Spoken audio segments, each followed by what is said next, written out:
you have to understand that you cannot do ministry with people that are not in agreement with you.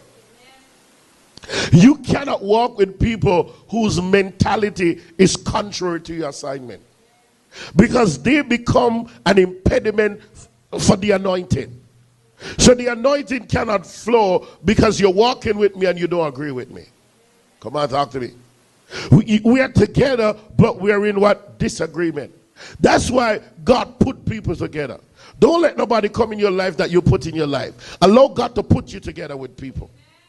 When Jesus sent up his disciples in 2 by 2, he put them together. He put them in what? 2 by what? 2. Come on, talk to me. Even the disciples were feeding the 5,000. God put them in groups of what? 50. Allow God to put the people together in your life that is connected to you. Because if people are not connected to you, amen, they impede your anointing.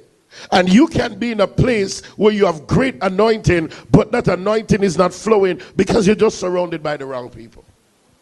Come on, talk to me.